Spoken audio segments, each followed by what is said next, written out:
SSLC toppers ಜೊತೆ ನಾವೀಗ ಚರ್ಚೆಯನ್ನು ಮಾಡ್ತಿದ್ವಿ. ಆ ಟಾಪ್ ಸ್ಕೋರ್ನ ಗುಟ್ಟನ್ನು ಭೇದಿಸುವ ಒಂದು ಪ್ರಯತ್ನ, ಅದಕ್ಕಿಂತ ಹೆಚ್ಚಾಗಿ ಅವರ ಪ್ರಯತ್ನ ಈ ಹಂತದಲ್ಲಿ ಹೇಗಿತ್ತು ಅಂತ 610, 615, 620 ಈ ಪರಿಯ ದೊಡ್ಡ ದೊಡ್ಡ ಅಂಕಗಳು. ಕ್ಷಮಾ ನಮ್ಮ ಜೊತೆ ಇದ್ದಾರೆ. ನಾನು ಆಗಲೇ ಕೇಳಿದೆ ಅವರಿಬ್ಬರಿಗೆ, ಸ್ಕೂಲಲ್ಲಿ ತುಂಬ ರಿಸರ್ವ್ ಆಗಿರ್ತಿದ್ದೀರಾ, ಈ ಟಾಪ್ ಸ್ಟೂಡೆಂಟ್ಸ್ಗಳೆಲ್ಲ ಸ್ವಲ್ಪ ಬೇರೆಯವ್ರಿಗಿಂತ ಅವರ ಆ್ಯಟಿಟ್ಯೂಡ್ಸ್ ಚೇಂಜ್ ಇರುತ್ತೆ ಅಂತ. ನಿಮ್ಮ ಮಟ್ಟಿಗೆ ಅದು ಹೇಗೆ? ಇಲ್ಲ, ನಾನು ಏನು ರಿಸರ್ವ್ಡ್ ಆಗಿ ನಿಲ್ತಿರ್ಲಿಲ್ಲ. ನಾನು ಎಲ್ಲ ಎಕ್ಸ್ಟ್ರಾ ಕರಿಕ್ಯುಲರ್ ಆ್ಯಕ್ಟಿವಿಟೀಸಲ್ಲೆಲ್ಲ ಭಾಗವಹಿಸ್ತಿದ್ದೆ. ಮತ್ತು ನಾನು ಮಾಧುರ್ಯ ಹೇಳ್ದಂಗೆ ಪದ್ಯ ಬರಿತಿದ್ದೆ. ಮತ್ತು ನನಗೆ ಪದ್ಯಗಳನ್ನ ರಚಿಸೋದ್ರಲ್ಲಿ ತುಂಬ ರುಚಿ ಇತ್ತು. ಮತ್ತು ಅದ್ರ ಜೊತೆಗೆ ನಾಟಕದಲ್ಲಿ ಅದರಲ್ಲೂ ಎಲ್ಲ ಭಾಗವಹಿಸ್ತಿದ್ದೆ. ಸೊ ನಾನು ಏನು ಜಾಸ್ತಿ ಟೆನ್ಷನ್ ಏನು ತೊಗೊಳ್ತಿರ್ಲಿಲ್ಲ.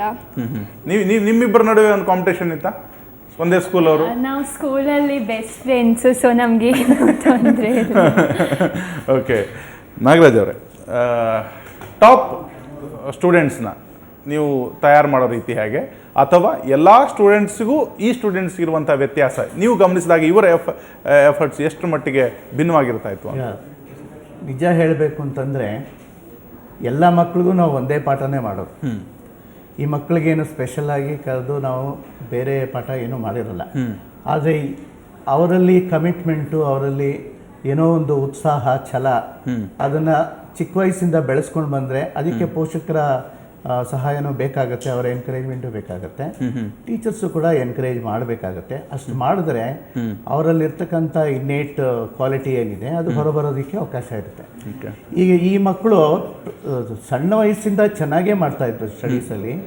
ಇಬ್ಬರು NTSC ಸ್ಕಾಲರ್ಸು ಆ್ಯಂಡ್ ದೇವರ್ toppers in the school also. ಎಲ್ಲ ಫಸ್ಟು ಸೆಕೆಂಡಲ್ಲೇ ಬರ್ತಾಯಿದ್ರು ಯಾವಾಗಲೂ ಕೂಡ. ಸೊ ನಾನು ಅಂದ್ಕೊಂಡಿದ್ದೆ ಖಂಡಿತ ಈ ಮಕ್ಕಳು ಆ ಒಂದು ಸ್ಟೇಟ್ ರ್ಯಾಂಕ್ ಲೆವೆಲ್ಗೆ ರೀಚ್ ಆಗೋದಕ್ಕೆ ಖಂಡಿತ ಸಾಧ್ಯ ಇದೆ ಅಂತ ಅನ್ಕೊಂಡಿದ್ದೆ. ಎಕ್ಸ್ಪೆಕ್ಟ್ ಮಾಡಿದ್ದೆ.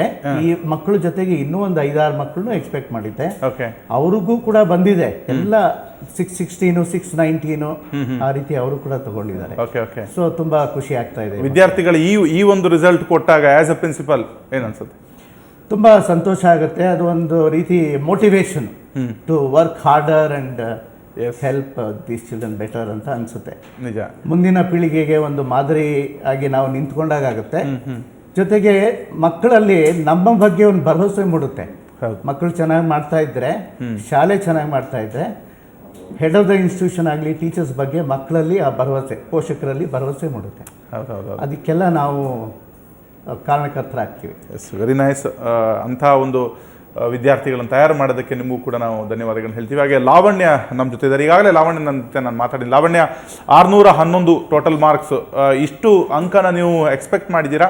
ಮತ್ತು ನಿಮ್ಮ ಫ್ಯಾಮಿಲಿ ಬ್ಯಾಕ್ಗ್ರೌಂಡ್ ಬಗ್ಗೆ, ನೀವು ಯಾವ ಪರಿಸ್ಥಿತಿಯಲ್ಲಿ ಓದಿದ್ರಿ, ನಿಮ್ಮ ತಂದೆ ತಾಯಿ ಏನು ಮಾಡ್ತಿದ್ದಾರೆ? ನನ್ನ ತಂದೆ ವ್ಯಾಪಾರ ಮಾಡೋದು. ನನ್ನ ಅಮ್ಮ ಮನೆಯಲ್ಲೇ ಇರ್ತಾರೆ, ಗೃಹಿಣಿ. ಅಮ್ಮ ಮನೆಯಲ್ಲೇ ಇರ್ತಾರೆ, ತಂದೆ ವ್ಯಾಪಾರ ಮಾಡ್ತಾರೆ.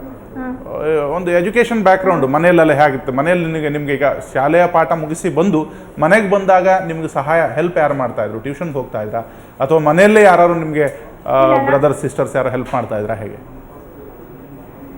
ಇಲ್ಲ, ನಾನು ಟ್ಯೂಷನ್ಗೆ ಯಾವತ್ತೂ ಹೋಗ್ಲಿಲ್ಲ.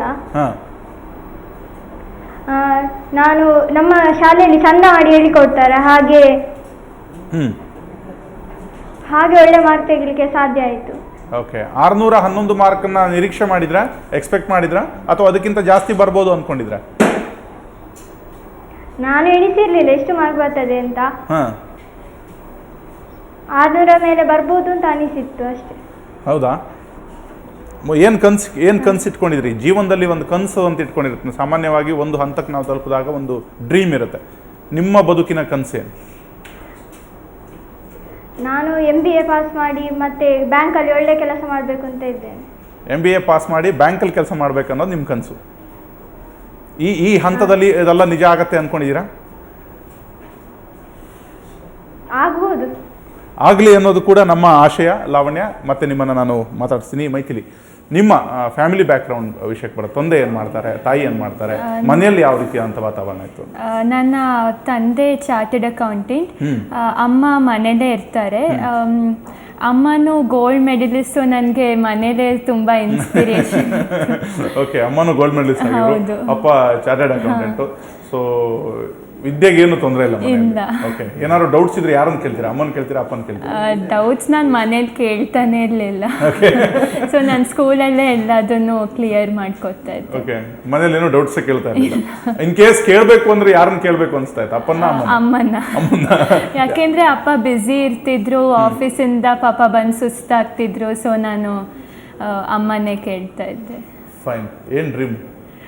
ನನಗೆ ಮುಂದೆ ಎಂಜಿನಿಯರಿಂಗ್ ಮಾಡಬೇಕು ಅಂತಿದೆ, ಆದರೆ ಸ್ಲೈಟ್ ಕನ್ಫ್ಯೂಷನಲ್ಲಿ ಇದ್ದೀನಿ. So whether to go into commerce ಅಥವಾ ಸೈನ್ಸ್ ಅಂತ. ಸೊ ಇನ್ನು ಸ್ವಲ್ಪ ಆಲೋಚನೆ ಮಾಡಬೇಕು. ಓಕೆ ಓಕೆ, ಒಂದು ನಿರ್ಧಾರಕ್ಕೆ ಬರೋದಕ್ಕೆ ಇನ್ನೂ ಸ್ವಲ್ಪ ಟೈಮ್ ಇದೆ ನಿಮಗೆ. ಸೊ ನೆಕ್ಸ್ಟ್ PUC ಬಗ್ಗೆ ಗಮನ ಹರಿಸ್ಬೋದು. ಮಾಧುರ್ಯ, ನಿಮ್ಮ ಫ್ಯಾಮಿಲಿ ಬ್ಯಾಕ್ಗ್ರೌಂಡ್ ಏನು? ತಂದೆ ಏನು ಮಾಡ್ತಾರೆ? ಅಪ್ಪ ಪೊಲೀಸ್ ಸಬ್ ಇನ್ಸ್ಪೆಕ್ಟರ್ ಆಗಿದ್ದಾರೆ. Very good. ಅಮ್ಮ ಗೃಹಿಣಿ. ಮನೆಯಲ್ಲಿ ನಿಮಗೆ ಯಾವ ರೀತಿ ಅಂತ ಓದೋ ವಾತಾವರಣ ಇತ್ತು? ಹೆಲ್ಪ್ ಯಾರು ಮಾಡ್ತಾ ಇದ್ರು? ಟ್ಯೂಷನ್ಗೆ ಹೋಗ್ತಾ ಇದ್ರಾ? ಮ್ಯಾಥ್ಸ್ಗೆ ಒಂದು ಕೋಚಿಂಗ್ ಕ್ಲಾಸ್ ಹೋಗ್ತಾ ಇದ್ದೆ. ಓಕೆ. ಸ್ವಲ್ಪ ಡೌಟ್ಗೆಲ್ಲ ಅಮ್ಮ ಹೆಲ್ಪ್ ಮಾಡ್ತಾ ಇದ್ರು, ಸಣ್ಣ ಡೌಟ್ಸಿಗೆಲ್ಲ. ಓಕೆ. ಯಾವುದು ಪ್ರೆಷರ್ ಹಾಕಿರಲಿಲ್ಲ ಇಷ್ಟೇ ಬರಬೇಕು ಅಂತೆಲ್ಲ. ಅಪ್ಪ ಪೊಲೀಸ್ ಡಿಪಾರ್ಟ್ಮೆಂಟಲ್ಲಿದ್ದು ನಿನ್ನ ಕಡೆ ಎಷ್ಟು ಗಮನವನ್ನು ಕೊಡ್ತಾ ಇದ್ರು ಅಂತ? ಇಲ್ಲ, ನಾನು ತುಂಬಾ ಗಮನ ಕೊಟ್ಟಿದ್ದಾರೆ ನನ್ನ ಕಡೆ. ಸಿಕ್ಕಿದ ಟೈಮಲ್ಲಿ ನನ್ನ ಬಗ್ಗೆ ಸ್ಪೆಂಡ್ ಮಾಡ್ತಾರೆ. ಈಗ ಖುಷಿ ಆಗಿದೆಯಾ? ಫೋನ್ ಮಾಡಿ ತಿಳಿಸಿದ್ರಾ ಅಪ್ಪನಿಗೆ? ಏನು ಹೇಳಿದ್ರು? ತುಂಬ ಖುಷಿ ಆಗಿದೆ. Very good. ಕ್ಷಮಾ, ನಿಮ್ಮ ತಂದೆ ತಾಯಿ ಮನೆಯ ವಾತಾವರಣ? ನನ್ನ ತಂದೆ ಸೈಂಟಿಸ್ಟ್. ಅವರು agriculture, Indian institute of horticulture research ಅಂತ ಅಲ್ಲಿ ಕೆಲಸ ಮಾಡ್ತಾರೆ. ಸೊ ನನಗೆ ಸೈನ್ಸಲ್ಲಿ ಆಸಕ್ತಿ ಬಂದಿದ್ದೆ ಅವರಿಂದ. ನನ್ನ ತಾಯಿ ಗೃಹಿಣಿ. ಅವರು ನನಗೆ ತುಂಬ ಸೈಕಾಲಜಿಕಲಿ ಇನ್ಸ್ಪೈರ್ ಮಾಡ್ತಿದ್ರು ನನಗೆ. ಸೊ ನಾನು ಯಾವಾಗ ಸ್ಟ್ರೆಸ್ ಫೀಲ್ ಮಾಡ್ತಿದ್ದೋ ಆಗ ನನಗೆಲ್ಲ ತುಂಬ ಹೆಲ್ಪ್ ಮಾಡಿದ್ದಾರೆ. ಸೊ ಅವರು ನನ್ನ ಸಕ್ಸಸ್ಸಿಗೆ ತುಂಬ ಹೆಲ್ಪ್ ಮಾಡಿದ್ದಾರೆ ಅಂತ ಹೇಳ್ಬೋದು. Very nice. ಎಲ್ಲರಿಗೂ ಇದು ಒಂದು ನಾವು ಶೈಕ್ಷಣಿಕ ಅವಧಿ ಮುಗಿದ ನಂತರ ಔದ್ಯೋಗಿಕ ವಿಭಾಗಕ್ಕೆ ಬಂದಾಗ ನಾವು ಒಂದು ಕ್ಷೇತ್ರದಲ್ಲಿ ಉದ್ಯೋಗ ಮಾಡಬೇಕನ್ನೋದು ನಮ್ಮೆಲ್ಲರ ಡ್ರೀಮ್. ಅದು ಬಿಟ್ಟು ಕೂಡ ಸಾಮಾಜಿಕವಾಗಿ ಈ ದೇಶಕ್ಕೆ ನಾನೇನಾದರೂ ಒಂದು ಕೊಡಬೇಕು ಅನ್ನೋ ಕನಸಿರುತ್ತೆ. ಅದ್ರ ಬಗ್ಗೆನೂ ನಾನು ನಿಮ್ಮ ಜೊತೆ ಮಾತನಾಡ್ತೀನಿ. ಹಾಗೆ ಈ ಚರ್ಚೆಗೆ ಬಂದು ನಮ್ಮೊಂದಿಗೆ ಮಾತನಾಡೋದಕ್ಕೆ ನಾಗರಾಜ್, ನಿಮಗೂ ಕೂಡ ನಾವು ಧನ್ಯವಾದಗಳನ್ನು ಸಲ್ಲಿಸ್ತೀವಿ. ಈ ಟಾಪರ್ಸ್ ಜೊತೆ ನಾವು ಮಾತನ್ನು ಮುಂದುವರಿಸ್ತೀವಿ. ಅದಕ್ಕಿಂತ ಮುಂಚೆ ಒಂದು ಪುಟ್ಟ ಬ್ರೇಕ್ ಇರುತ್ತೆ.